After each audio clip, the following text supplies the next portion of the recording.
Hey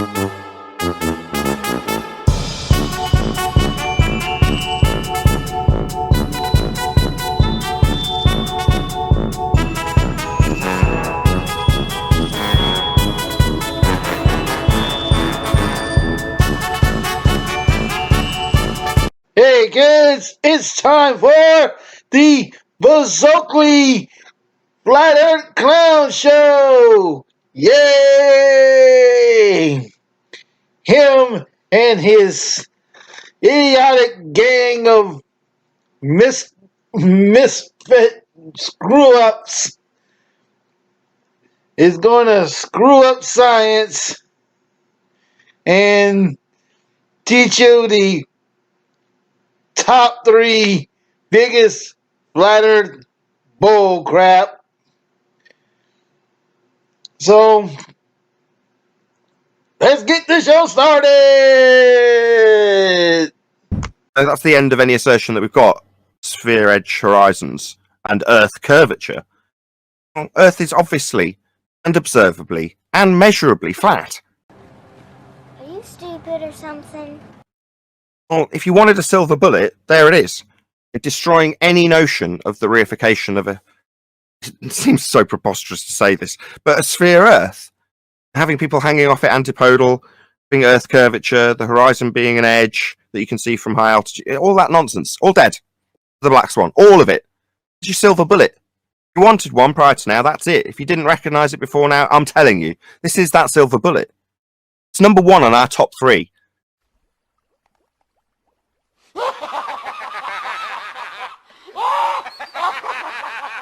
Globe debunkings. Top 3. It's number 1. Wait a second, Nathan. Wait a second, Nathan. Hey, Miggy from 24/7 Flat Earth Discord 2.0. Listen up, sir. Go ahead, Nathan. Okay, yeah, we'll do the full-on shebango. Dun dun dun dun dun dun dun dun dun dun. Oh, my freaking ears! At number 3, it's Coriolis effect. If the Earth was turning, then we would observe a 15 degrees an hour turn of the Earth as it turned underneath an inertial reference frame. This would cause a flight from Charlotte, North Carolina to LA to take only an hour and a half as Earth turned underneath. Obviously, given that the flight takes 4.5 hours, we have no Earth turning underneath anything at 15 degrees an hour. Okay, I got 2 people that can debunk this crap easily. The first one is Mr. Sensible. We'll quickly jump back to the first demo. So as a thought experiment, let's paint a little orange target. Now if Mr. Sensible Stunt Double watched as that tennis ball dropped, it would go straight towards and hit that orange target. Let's do the same with the moving vehicle.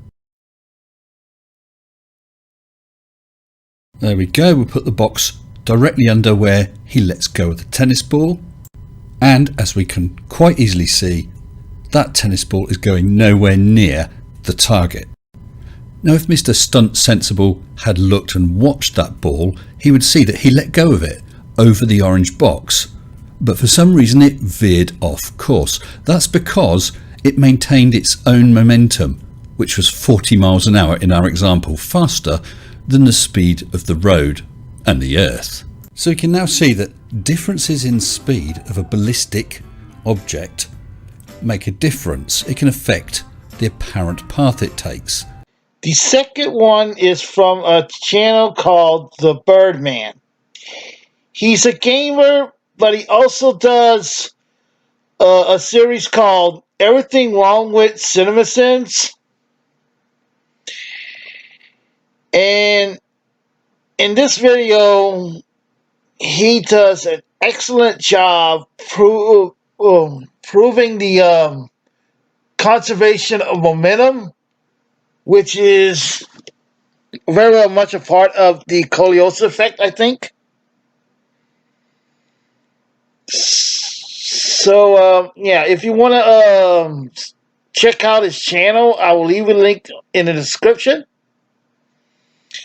So, without further ado, Birdman, the floor is yours. Listen up, flat earthers. I'm about to explain momentum here, so this should answer your dumbass questions about airplanes and the spinning earth. Momentum is the product of mass and velocity of an object. In simple terms, momentum is the amount of motion in an object. Momentum can be transferred, as demonstrated in Newton's cradle. This means that while Peter is on the bus's momentum is being transferred through his body. Because Peter and the bus are sharing momentum, when he is on the bus, he can move freely while that bus remains in motion. This is why he can walk up and down the aisle of that bus. If he were to hop, because he and that bus are sharing momentum, he would land in the same spot he jumped from, because that's how momentum works. If momentum worked like you and the silly flat earthers are suggesting, if you jumped while riding a moving bus, you would be slammed into the back of the bus as soon as you left your feet. We know that doesn't happen, and you can demonstrate this with a tennis ball inside a car. Next time you're in a car, gently toss a ball in the air while the car is moving. If the ball lands back in your hand, you will have disproven this flat earther talking point. Now, you are correct that Peter should have landed on top of the bus, but that's all to do with wind and nothing to do with momentum. Thank you for coming to my TED Talk. Dun, dun, dun, dun, dun, dun, dun, dun, dun, dun. Down one at number 2. It's gas pressure without a container. How can you have gas pressure without a container? You can't. Are you sniffing shit? Are you high? Are you on fucking crack? Are you on meth? Are you taking those motherfucking mushrooms? Like, what the fuck is wrong with you? It's a violation of the second law of thermodynamics. If the sky was a vacuum, the gas we breathe would fill the space. Space is fake. All right, I think it's time for Plan a Walk to teach these flat-earth clowns what the second law of thermodynamics really is. Take it away, Planner. So maybe flat earthers might want to start using the actual second law of thermodynamics now, which just states that there will be an increase in entropy over time. And the definition of entropy, according to Google, is a thermodynamic quantity representing the unavailability of a system's thermal energy for conversion into mechanical work, often interpreted as the degree of disorder or randomness in the system. That does not refer to gas pressure. All it refers to is energy. That is all. Dun, dun, dun, dun, dun, dun, dun, dun, dun, dun. And now, for a full year, unmoved from number 1, it's the Black Swan. What the hell? Oh my god! If the Earth was a sphere with a radius of 3959, then every distance to horizon could be no more than 1.2 times the square root of the observer's height in feet. And it is demonstrably proven beyond all certitude, not that you need more than one, that the radius of the Earth cannot be measured. What? Because we do not have a geometric physical sphere edge for a horizon. It's finally happened. You've lost your mind.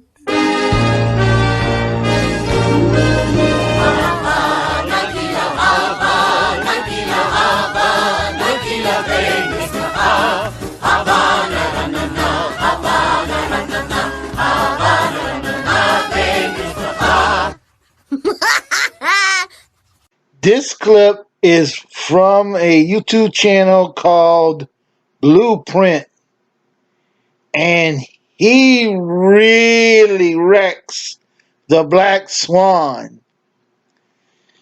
I would have loved to put all his video on this, but no, I'm not going to do that. So I'll just put a little clip of it. I will put a link to the entire video on the description. And I will also put this link to his channel down there too. Just in case y'all want to check his other content out.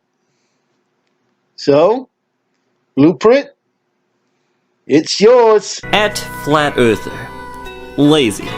You clearly don't know who you're dealing with, but that's okay. Now, to dismantle your argument. That image you posted, I have seen it many times before. First, I will grant you the assumption that the camera is indeed 1 foot off the ground, though neither you nor I could prove that it isn't higher.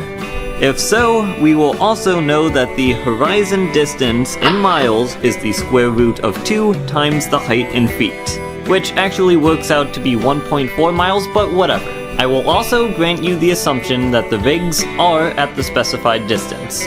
With all that in mind, this could still be a real image on a globe, and here's why. Do you see that shimmery distortion on the rig in the back? This is called atmospheric distortion, which is a result of changing air densities over the water. What we are witnessing is probably just a semi-rare atmospheric distortion called Fata Morgana. P.S. I know that you're not lazy, so you'll look that one up. This is consistent with what we see, and it explains why there are only a few examples like this. Seriously, try to find just a few more photos like this. I'll wait.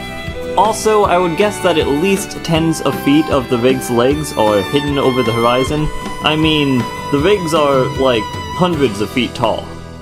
Please do not be sad at Flat Earther. You are always welcome to join Team Reality over here. God bless.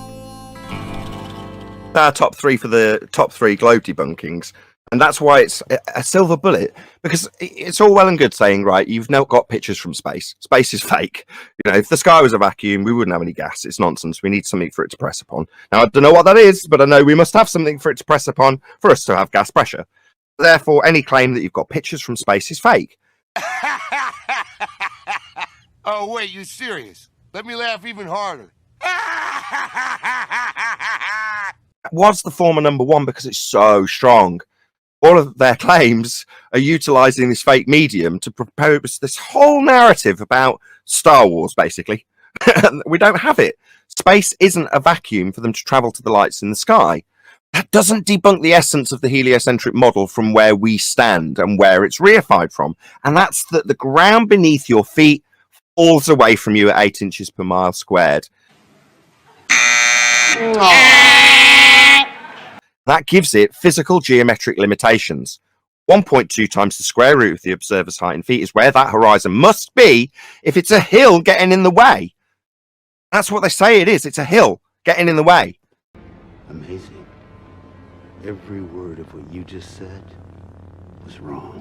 Because of its physical nature obstructing things into the distance. And as soon as you put it beyond that physical limitation of a sphere, and it's not a physical horizon, and they tell us that in rebuttal. We wouldn't expect to see the physical geometric horizon. That only exists in the maths and in your reified world that you think you're standing on when you think the Earth is curving away from you. It isn't. We don't have physical geometric sphere edges for horizon. We've only got one horizon. It can't be refracted non-physical and geometric like the maths suggests when you say it's blocking stuff with physicality. That's why the black swan is that silver bullet, and it's very important that people after a year recognise the significance, why it's the number 1 argument that we would ever propose. Okay. You must be so embarrassed. Do me.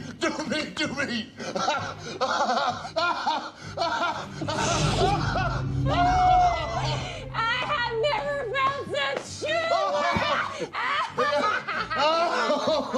Now, there's other people that say, I still put forward gas pressure without a container because debunking space is much easier for your average normie to digest in 30 seconds. Yeah, but debunking space, I've met several people that don't think that the moon landings are real and pull it apart, but then go, what?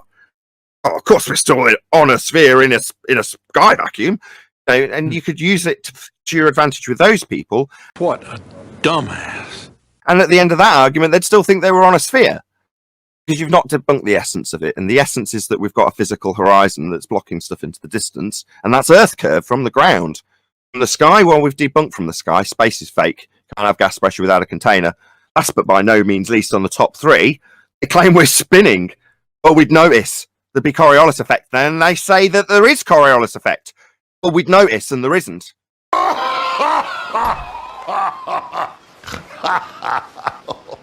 Anything in the air for any significant period of time doesn't have Earth turning underneath, and that's what you need to have Coriolis effect. That's worth these many sins. Oh, those top 3 in that order, I think, are the most significant debunkings because they're the essence of the heliocentric world. Earth spinning in a vacuum as a sphere. That's it. That's what your heliocentric model is. All debunked with those 3 arguments.